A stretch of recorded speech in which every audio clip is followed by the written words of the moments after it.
সরকারি দলে বন্ধুরা আসলে আদৌ বাজারে যান কিনা এটা হলো প্রশ্ন আর কি। বাজারে গেলে তো এটা টের পাইতেন আর কি। তার মানে এই বাজেট ভালো বাজেট নয়। ভালো বাজেট যদি হইতো তাহলে এই বছরই অর্থনীতি ঘুরে দাঁড়াইতো, কিন্তু এটা চতুর্থ বছর যা অর্থনীতি ঘুরে দাঁড়াবে। তার মানে 3 বছর বাংলাদেশের মানুষকে কষ্ট করতে হবে। বাংলাদেশের মানুষ যা আগে কষ্টে ছিল ওই রকম কষ্টে বাংলাদেশের মানুষকে আবারও থাকতে হবে। মাননীয় স্পিকার, তাহলে সরকার দলের লোক খুন করলো কারা আর খুন হইল কারা? তাহলে দেখা যাচ্ছে যা হত্যাকাণ্ড হয়েছে, খুনের ঘটনা বাংলাদেশে যা ঘটেছে, এর প্রায় অর্ধেক মানুষ কিন্তু সরকার দলীয় হয়েছে। এর অর্থ হলো নিজের দলের লোকদেরকে নিজেরাই মেরেছে। এটাই যদি হয় তাহলে যে সরকারের কাছে নিজের দলের লোকের জীবনের নিরাপত্তা নাই, সেই সরকারের কাছে বাংলাদেশের সাধারণ মানুষের জীবনের কি নিরাপত্তা আশা করা যেতে পারে? মাননীয় স্পিকার এবং মাননীয় স্বরাষ্ট্রমন্ত্রী, আলহামদুলিল্লাহ উনি সব দিক দিয়ে দক্ষ, উনি সব মন্ত্রণালয়ে কিন্তু প্রক্সি দেন, কিন্তু উনি আইন শৃঙ্খলা রক্ষা করার ক্ষেত্রে আমি মনে করি ব্যর্থ হয়েছে। তার কারণ উনি আইন শৃঙ্খলা রক্ষা করতে পারেন নাই। গত পরশুদিনও আপনার সব পত্রিকায় এসেছে, লক্ষ্মীপুরে মা এবং 3 জন মেয়ে, ঢাকা বিশ্ববিদ্যালয়ের একজন ছাত্রী সহ 3 বোন এবং মাকে নৃশংসভাবে হত্যা করা হয়েছে। ধর্ষণের ঘটনা প্রতিনিয়ত হয়ে যাচ্ছে, কিন্তু এগুলো কিন্তু আইন শৃঙ্খলা বাহিনী এটা কতটুকু এরা মানুষের জান মাল ইজ্জত আবরু নিরাপত্তা বিধান করতে পারছে, এটা কিন্তু আমরা আসলে কেউই বুঝতে পারছি না। ওসমান হাদি, শরীফ ওসমান হাদি ফেসিবাদী আমলের পরে তাকে নৃশংসভাবে হত্যা করা হয়েছে। আমাদের মাননীয় স্বরাষ্ট্রমন্ত্রী বলেছেন বক্তৃতায়, বাইরে সম্ভবত এক বক্তৃতা শুনলাম, ওসমান হাদির খুনিদেরকে গ্রেপ্তার করা হয়েছে, তাদেরকে ফিরিয়ে আনা হবে। আমার প্রশ্ন হলো, ফিরিয়ে আনতে দেরি হচ্ছে কেন? এটা তো আলোচিত ঘটনা। অবিলম্বে ওসমান হাদির খুনিদেরকে, যারা গ্রেপ্তার হয়েছে এবং যারা গ্রেপ্তার হয় নাই, তাদের দেশে থাকুক অথবা বিদেশে থাকুক, তাদেরকে গ্রেপ্তার করে দেশে ফিরিয়ে এনে আইনের কাঠগড়ায় দাঁড় করানোর জন্য আমি সরকারের প্রতি আহ্বান জানাচ্ছি। মাননীয় স্পিকার, আপনাকে ধন্যবাদ। আমি আমার কথা বলার শুরুতেই আমি শ্রদ্ধার সাথে স্মরণ করছি 47, 71, 90 এবং 24-এ যারা জীবন দিয়েছেন, এবং আরও শ্রদ্ধার সাথে স্মরণ করছি আমাদের নেতা সাবেক মন্ত্রী শহীদ মাওলানা মতিউর রহমান নিজামী সহ ফেসিবাদের আমলে আওয়ামী জামাত এবং বিএনপি সহ বাংলাদেশের নির্যাতিত মানুষেরা যারা জীবন দিয়েছেন, তাদেরকে আমি শ্রদ্ধার সাথে স্মরণ করছি। মাননীয় স্পিকার, আমাদের এখন বাজেট অধিবেশন চলছে, বাজেটের উপরে আলোচনা চলছে। বাজেটে অনেকেই বলছেন আমাদের সরকারি দলের মাননীয় সদস্যবৃন্দ যে এবারের বাজেট এত ভালো হয়েছে যে কেউ মিছিলও করে নাই, কেউ দামও বাড়ে নাই। আমি মনে করি কথাটা মোটেই সঠিক নয়। দামও বেড়েছে, মিছিলও হয়েছে। দাম এখন বাড়বে কেন? দাম তো আগেই বাড়ায় দিয়েছেন। কারণ তেলের দাম, গ্যাসের দাম, বিদ্যুতের দাম এটা আগেই বৃদ্ধি হয়েছে, তখন মিছিল শুরু হয়েছে, এবং বাজেট পেশ করার পরেও কিন্তু মিছিল হয়েছে। কাজেই দাম বাড়ে নাই। দাম, এই যে আমার হাতে এখানে একটা তালিকা আছে, আপনি যে সময় দিয়েছেন এই সব তালিকা বলা যাবে না কোন কোন জিনিসের দাম বাড়ছে, তারপর 2-1টার কথা বলি আর কি। মাননীয় স্পিকার, এলপিজি গ্যাস এটা বৃদ্ধি হয়েছে, আগে ছিল 1341 টাকা, এখন হচ্ছে 1728 টাকা, বৃদ্ধি হয়েছে 28.9 টাকা, তার মানে 29 টাকা। এরপরে ডিজেলের দাম বৃদ্ধি হয়েছে প্রতি লিটারে 15 টাকা, কেরোসিনের তেলের দাম বৃদ্ধি হয়েছে প্রতি লিটারে 18 টাকা। এরপরে পেট্রোলের দাম বৃদ্ধি হয়েছে প্রতি লিটারে, আগে ছিল 116 টাকা, এখন হচ্ছে 135 টাকা, 19 টাকা বৃদ্ধি হয়েছে। এইভাবে যদি আমি ধরি, ডিমের দাম প্রতি 1 ডজন ডিমের দাম ছিল আগে আপনার, ব্রয়লার মুরগির ডিম ছিল 100, প্রতি কেজি ছিল মুরগি 185 টাকা, এখন হচ্ছে 200 টাকা। ডিম ছিল 1 ডজন 135 টাকা, এখন হচ্ছে 145 টাকা। পেঁয়াজের দাম আগে ছিল 50 টাকা, এখন ছিল 58 টাকা।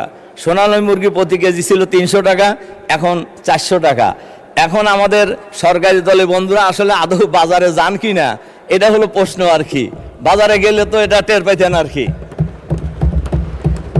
মাননীয় স্পিকার, এরপরে ওনারা অনেকেই বলছেন যে আমরা বলছি গরিব মারার বাজেট, এটা আসলেই গরিব মারার বাজেট। আমি লুটপাটের বাজেটের কথা বলতে চাই না, তবে গরিব মারার বাজেট এ ব্যাপারে কোনো সন্দেহ নাই। আপনার যে সমস্ত জায়গায় ভ্যাট ধরা হয়েছে তার মধ্যে মুদির দোকানেও ভ্যাট ধরা হয়েছে। আমাদের নেতা, বিরোধী নেতা বলছিলেন ফকিরকেও ভ্যাট দিতে হয়, কারণ ফকির তো সারাদিন ভিক্ষা করে ওই মুদির দোকানে যায় তার জিনিস কেনে রাত্রে খাবার জন্য, কাজে তাকেও ভ্যাট দিয়ে তারপরে বাড়িতে যেতে হয় জিনিস কিনে নিয়ে। তাহলে এটা কি গরিব মারার বাজেট বলতে হবে না? ভিক্ষা করে সে তাকেও ভ্যাট দিতে হয়। মাননীয় স্পিকার, এরপরে আমাদের মাননীয় অর্থমন্ত্রী বাজেটের উপর যে সংবাদ সম্মেলন করছিলেন, সেই সংবাদ সম্মেলন উনি খুবই ক্লিয়ার করে একটা সত্য কথা বলছেন। উনি বলছেন অর্থনীতি ঘুরে দাঁড়াবে চতুর্থ বছরে। তার মানে এই বাজেট ভালো বাজেট নয়। ভালো বাজেট যদি হতো তাহলে এই বছরই অর্থনীতি ঘুরে দাঁড়াইতো, কিন্তু এটা চতুর্থ বছরে যা অর্থনীতি ঘুরে দাঁড়াবে। তার মানে 3 বছর বাংলাদেশের মানুষকে কষ্ট করতে হবে। বাংলাদেশের মানুষ যা আগে কষ্টে ছিল ওই রকম কষ্টে বাংলাদেশের মানুষকে আবারও থাকতে হবে। মাননীয় স্পিকার, এরপরে আমি বাজেটের ব্যাপারে, বাজেটে এবার জিডিপি প্রবৃদ্ধি ধরা হয়েছে 6.5, কিন্তু বিশ্বব্যাংকের পূর্বাভাস হলো এবারে ম্যাক্সিমাম জিডিপি বৃদ্ধি পেতে পারে 4.6। মূল্যস্ফীতির হার ধরা হয়েছে 7.5, কিন্তু ইতিমধ্যেই মার্চ থেকে যদি আমরা ধরি, ফেব্রুয়ারি বাদই দিলাম, মার্চ, এপ্রিল, মে বৃদ্ধি হয়ে এখন হয়েছে 9.42।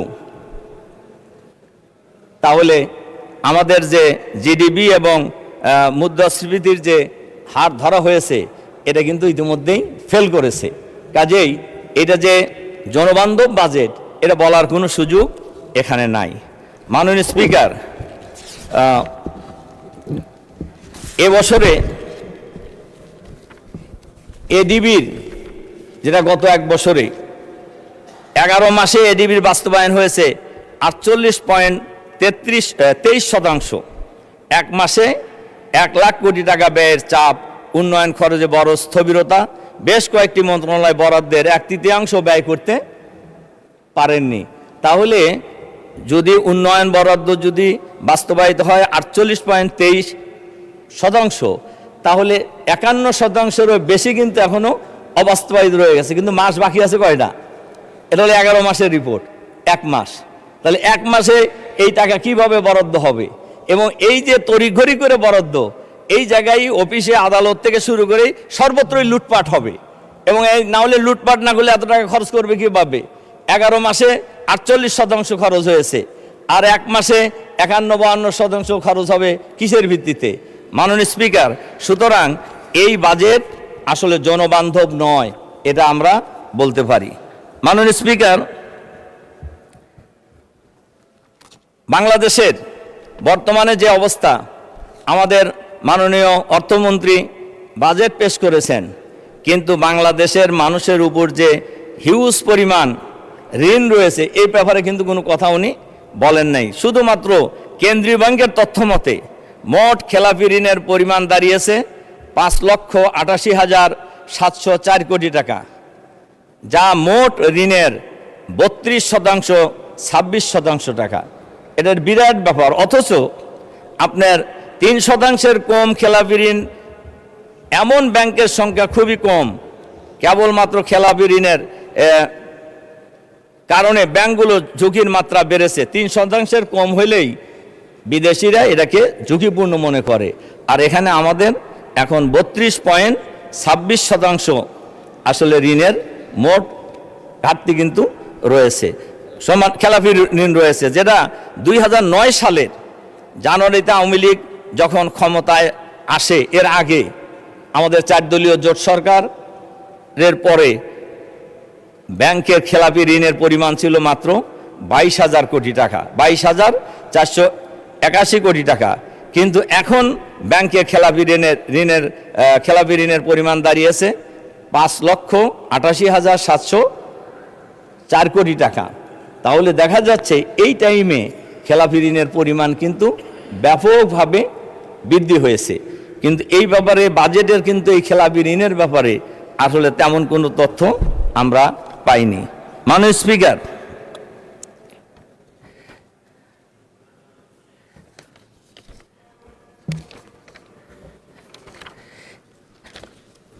এবছরে এই সরকার ক্ষমতা আসার পরে যে বিদেশে ঋণ পরিশোধ করা হয়েছে, ঋণের টাকা দিয়ে ঋণ পরিশোধ, এটা একটা নতুন মাত্রা যুক্ত হয়েছে, যেটা আগামী কয়েক বছরের মধ্যে অনেক গুণ বৃদ্ধি পাবে। প্রায় 4 লক্ষ কোটি টাকা ঋণ পরিশোধ করতে হবে, যেটা আমাদের মতো দেশে কোনোভাবেই সম্ভব নয়। সম্মানিত মাননীয় স্পিকার, এই হলো আমি বাজেটের উপর কয়টা কথা বলার পর বাংলাদেশে বাজেট বাস্তবায়নের, বাংলাদেশের সমস্যার সমাধানের ক্ষেত্রে সবচাইতে বড় বাধা হয়ে দাঁড়িয়েছে এখন আইন শৃঙ্খলা পরিস্থিতি। আইন শৃঙ্খলা পরিস্থিতি গত 3 মাসের রিপোর্টে 100 দিনে খুন হয়েছে 605 জন, অপহরণ হয়েছে 196 জন। এটা হলো টিআইবির রিপোর্ট, এবং সেই রিপোর্টে বলা হয়েছে যে খুন যে হয়েছে 605 জন, এর মধ্যে সরকার দলের লোক খুন হয়েছে 288 জন। তাহলে সরকার দলের লোক খুন করলো কারা আর খুন হইল কারা? তাহলে দেখা যাচ্ছে যা হত্যাকাণ্ড হয়েছে, খুনের ঘটনা বাংলাদেশে যা ঘটেছে, এর প্রায় অর্ধেক মানুষ কিন্তু সরকার দলীয় হয়েছে। এর অর্থ হলো নিজের দলের লোকদেরকে নিজেরাই মেরেছে। এটাই যদি হয়, তাহলে যে সরকারের কাছে নিজের দলের লোকের জীবনের নিরাপত্তা নাই, সেই সরকারের কাছে বাংলাদেশের সাধারণ মানুষের জীবনের কি নিরাপত্তা আশা করা যেতে পারে? মাননীয় স্পিকার, এবং ধর্ষণের শিকার হয়েছে, এই বিস্তারিত রিপোর্ট আমাদের কাছে আছে। আমাদের মাননীয় স্বরাষ্ট্রমন্ত্রী আলহামদুলিল্লাহ উনি সব দিক দিয়ে দক্ষ, উনি সব মন্ত্রণালয়ে কিন্তু প্রক্সি দেন, কিন্তু উনি আইন শৃঙ্খলা রক্ষা করার ক্ষেত্রে আমি মনে করি ব্যর্থ হয়েছে। তার কারণ উনি আইন শৃঙ্খলা রক্ষা করতে পারেন নাই। গত পরশুদিনও আপনার সব পত্রিকায় এসেছে, লক্ষ্মীপুরে মা এবং 3 জন মেয়ে, ঢাকা বিশ্ববিদ্যালয়ের একজন ছাত্রী সহ 3 বোন এবং মাকে নৃশংসভাবে হত্যা করা হয়েছে। ধর্ষণের ঘটনা প্রতিনিয়ত হয়ে যাচ্ছে, কিন্তু এগুলো কিন্তু আইন শৃঙ্খলা বাহিনী এটা কতটুকু এরা মানুষের জান মাল ইজ্জত আবরু নিরাপত্তা বিধান করতে পারছে, এটা কিন্তু আমরা আসলে কেউই বুঝতে পারছি না। মাননীয় স্পিকার, মাদকের ব্যাপারে এই এখনই একটা বিল দেখলাম যে আমাদের মাননীয় স্বরাষ্ট্রমন্ত্রী বিল আনছেন মাদকের বিরুদ্ধে, কিন্তু মাদক আজকে এই পার্লামেন্টের আমরা সবাই, সরকারি দল বিরোধী দল, আমরা কিন্তু সবাই ঐক্যমত পোষণ করেছি যে মাদক একটা ক্যান্সার, এই ক্যান্সারের মতো একটা জাতিকে ধ্বংস করে খাচ্ছে, কিন্তু মাদক বন্ধ হচ্ছে না।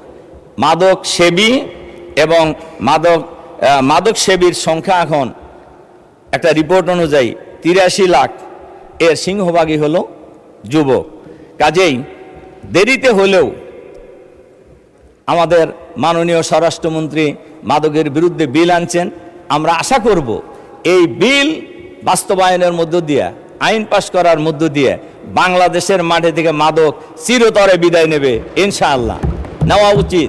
এটা নিতে হলে মাদক সেবী চাইতো মাদক সরবরাহকারীদেরকে আগে চিহ্নিত করতে হবে, এবং মাদক যে দেশ থেকে আসছে এই আশাটা বন্ধ করতে হবে, এটাও কিন্তু স্বরাষ্ট্রমন্ত্রীর দায়িত্ব।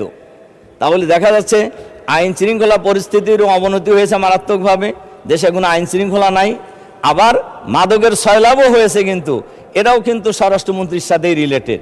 এজন্য এই আইন পাশ করার মধ্য দিয়ে আমরা আশা করব মাদক বাংলাদেশ থেকে চিরদিনের জন্য বিদায় নেবে, আমাদের দেশের যুবকরা মাদকের এই নেশা থেকে রেহাই পাবে ইনশাআল্লাহ।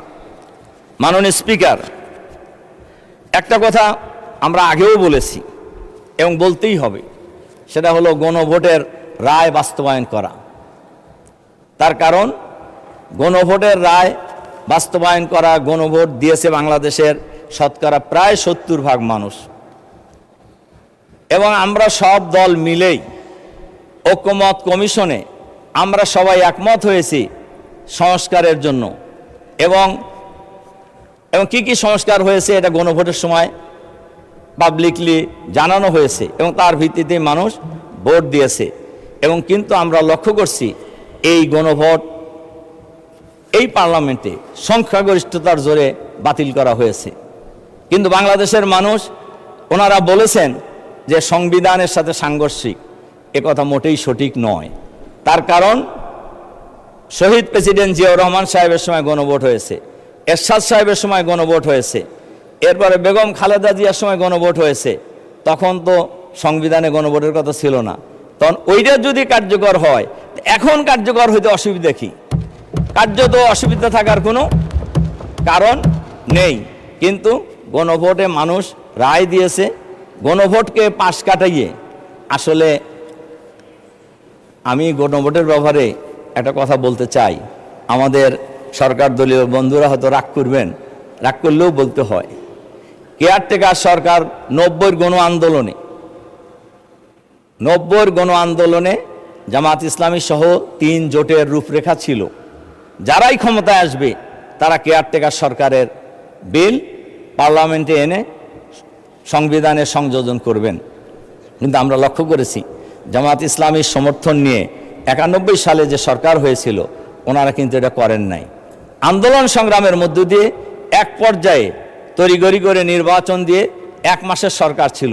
কেয়ারটেকার বিল কিন্তু সংবিধানে সংযোজিত হয়েছে এবং আশা করি আবারও সংযোজিত হবে এবং অলরেডি হয়ে গেছে সুপ্রিম কোর্টের রায়ের মধ্য দিয়েই। তা আমি যে কথা বলছিলাম, গণভোটের রায় এটা বাংলাদেশের শতকরা 70% মানুষের দাবি। কাজে এই রায় বাস্তবায়ন করা সরকারের দায়িত্ব মেইনলি। সরকার যদি এই রায় বাস্তবায়ন করার ক্ষেত্রে গড়িমসি করে তাহলে খুবই পরিষ্কারভাবে বোঝা যাচ্ছে এইটার পরিণতি খুব ভালো হবে না।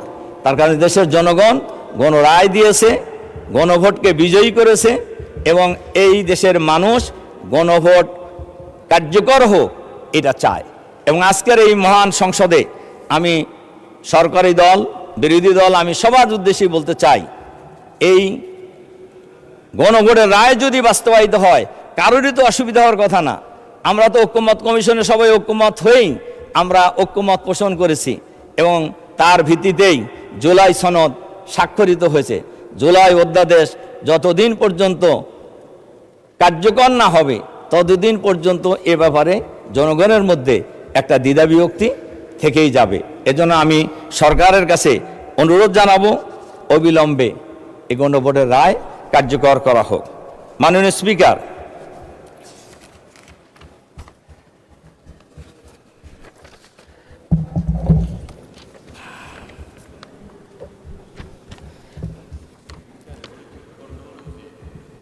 যে বিষয়ে মাননীয় স্পিকার এরপরে আমি যে বক্তব্যটি রাখতে চাই, কওমি মাদ্রাসার 12 থেকে 14 লক্ষ ছাত্র রয়েছে, ছাত্রছাত্রী রয়েছে।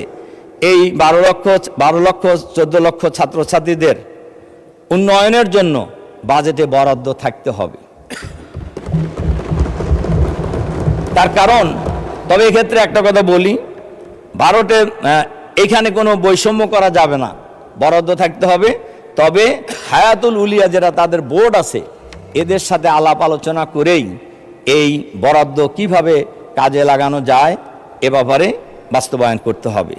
মাননীয় স্পিকার, বাজেট আমাদের নেতা আগেও বলেছেন, আমিও আবার বলছি, বাজেট জানুয়ারি থেকে ডিসেম্বর ক্যালেন্ডার অনুযায়ী হওয়া উচিত।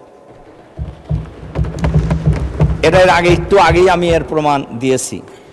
যদি জানুয়ারি টু ডিসেম্বর হয় তাহলে এই যে ফাঁকফোকর খোঁজার, এই যে রেইনি সিজনে যে আপনার তড়িঘড়ি করে 1 মাসে 51% বাস্তবায়নের যে তাগিদ, এইটা আর তখন থাকবে না। এর সাথে সাথে আমি এ অনুরোধও জানাবো যে বাজেট প্রতি 3 মাস অথবা 4 মাস অন্তর অন্তর পর্যালোচনা হওয়া উচিত পার্লামেন্টে, যে বাজেট কতটুকু ব্যয় হলো, কত বাজেট নির্ধারিত ছিল, কত বাজেটের ব্যয় হয়েছে। মাননীয় স্পিকার, সরকারকে একটা বিষয়ে অবশ্যই ধন্যবাদ দিতে হবে যে অল্প হলেও ইমাম এবং মুয়াজ্জিনদের জন্য বেতন নির্ধারণ করা হয়েছে, যদিও সেটা খুবই কম। আমি আজকের এই মহান সংসদে আমি শুধুমাত্র ইমাম মুয়াজ্জিন নয়, অন্যান্য ধর্মেরও যে উপাসনালয় আছে সেই সমস্ত জায়গায় যারা দায়িত্ব পালন করছেন, পুরোহিত বা পাদ্রী যারা দায়িত্ব পালন করছেন, এবং সারা দেশেই যার যার অবস্থান অনুযায়ী আমি বেতন নির্ধারণ করার জন্য আমি এই মহান পার্লামেন্টে দাবি জানাচ্ছি। মাননীয় স্পিকার, আমাদের দেশের বেশিরভাগ মানুষ যারা ইসলাম জানে, চর্চা করার চেষ্টা করে, এরা কিন্তু ছোটবেলায় ফোরকানিয়া মাদ্রাসা, ইবতেদায়ী মাদ্রাসা থেকেই তাদের এই যাত্রাটা শুরু হয়। কাজেই কিন্তু এই ইবতেদায়ী মাদ্রাসার ছাত্র এবং শিক্ষকরা খুবই অবহেলিত। কাজে আমি মহান সংসদে আপনার মাধ্যমে আমি দাবি জানাচ্ছি যে ইবতেদায়ী মাদ্রাসা একটু যাচাই বাছাই করে এগুলোকেও সরকারিকরণের জন্য আমি সরকারের কাছে আহ্বান জানাচ্ছি। মাননীয় স্পিকার, জুলাই শহীদদের সাথে গত 16 বছরে জুলাই শহীদদের জন্য একটি ভাতা নির্ধারণ করা হয়েছে, আমি এর জন্য সরকারকে মোবারকবাদ জানাই। কিন্তু জুলাই শহীদদের সাথে এই 16 বছরে বাংলাদেশে যত লোক শহীদ হয়েছে, পঙ্গু হয়েছে, গুম হয়েছে, অপহরণ হয়েছে, এদেরও একটি নির্ধারিত পরিমাণ ভাতা নির্ধারণ করে পুনর্বাসনের ব্যবস্থা করা হোক।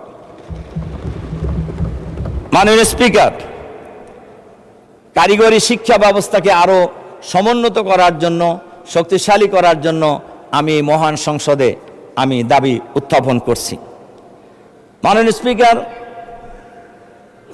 স্বাস্থ্য মন্ত্রণালয় এবং শিক্ষা মন্ত্রণালয় থেকে শুরু করে জনপ্রশাসনে আপনারা এর আগেও শুনেছেন, এখন সর্বত্রই দলীয়করণের উৎসব চলছে। এই উৎসব থেকে আমাদেরকে বিরত হইতে হবে। তার কারণ আমরা লক্ষ্য করছি গত ফেসিবাদের আমলে যে সকল ফেসিবাদের দোসররা বিভিন্ন জায়গায় অবস্থান করছেন, তারা এখনো স্ব জায়গায় আছেন এবং তাদের প্রমোশন হচ্ছে এবং তারা ভালো জায়গায় পোস্টিং পাচ্ছেন। কিন্তু এই 16 বছরে যারা নির্যাতিত হয়েছেন, ওএসডি হয়েছিলেন, এদেরকে আবার ওএসডি করা হচ্ছে, এদেরকে আবার অপেক্ষাকৃত কম গুরুত্বপূর্ণ জায়গায় পোস্টিং দিয়ে তাদেরকে নির্যাতনের শিকার হতে হচ্ছে।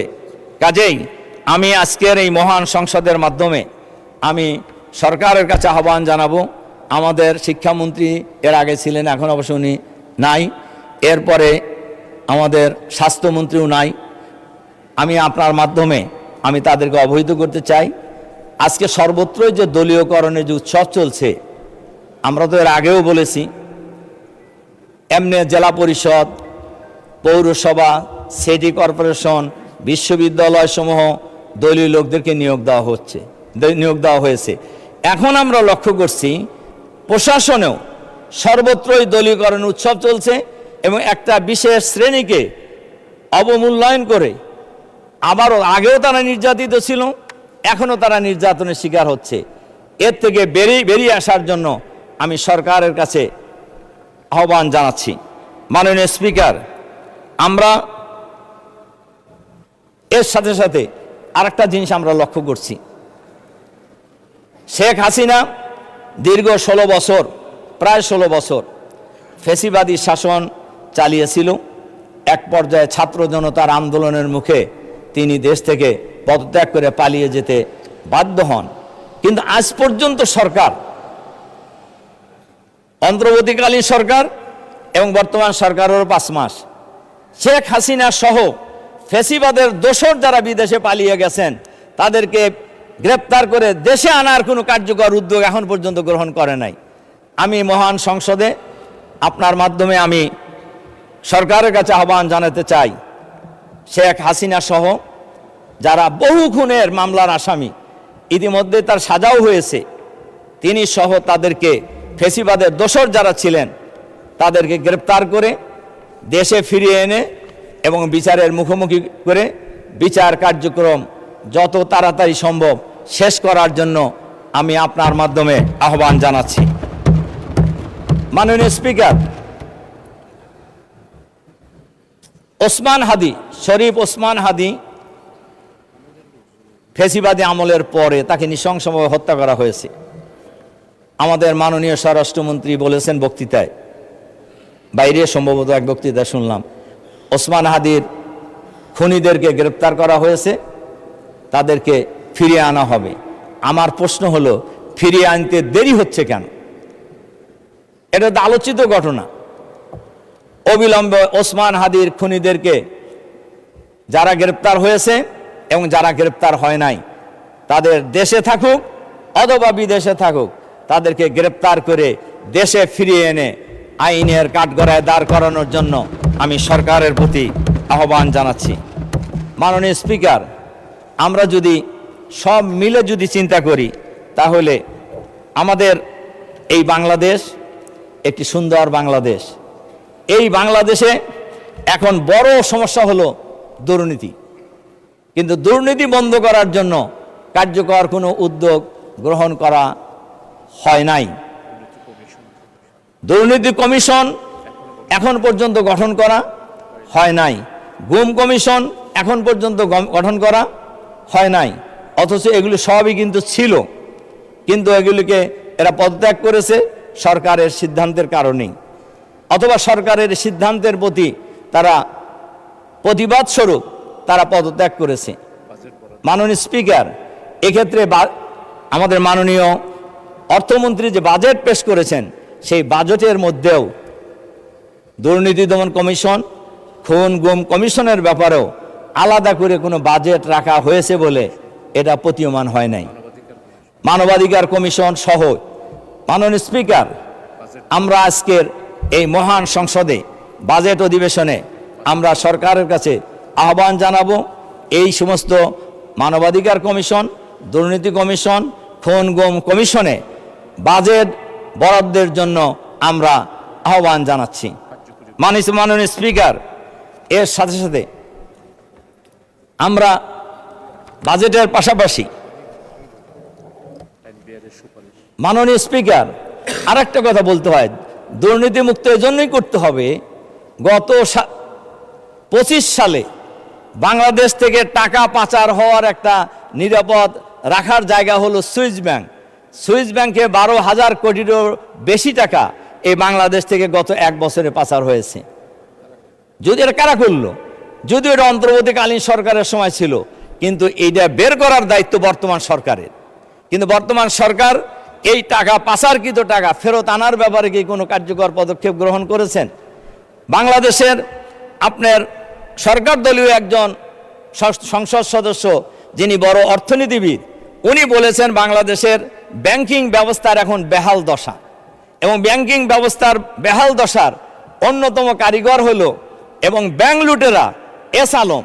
শুধুমাত্র ইসলামী ব্যাংক থেকে তিনি 85,000 কোটি টাকা লুট করে নিয়ে গেছেন, অন্য অন্য ব্যাংক থেকে প্রায় 1.5 লক্ষ কোটি টাকা উনি লুটপাট করে নিয়ে গেছেন। আমাদের জন্য দুর্ভাগ্য, এই টাকা ফেরত আনার জন্য সরকার এখন পর্যন্ত কোনো ব্যবস্থা গ্রহণ করে নাই। আরো দুর্ভাগ্য আমাদের জন্য, একজন প্রভাবশালী মন্ত্রী এই ব্যাংক ডাকাত এস আলম অন্যায়ভাবে, অবৈধভাবে 11,000-এর মতো কর্মচারী নিয়োগ করেছিলেন। এই মহান পার্লামেন্টে এই কর্মচারীদের চাকরি ফেরত দেওয়ার জন্য দাবি জানিয়েছেন একজন প্রভাবশালী মন্ত্রী। মাননীয় স্পিকার, এর দ্বারা কি বোঝা যায়? এর দ্বারা এটাই বোঝা যায় যে এই ব্যাংক ডাকাতের সাথে ওই মন্ত্রীর কোনো না কোনোভাবে যোগসূত্র থাকতে পারে,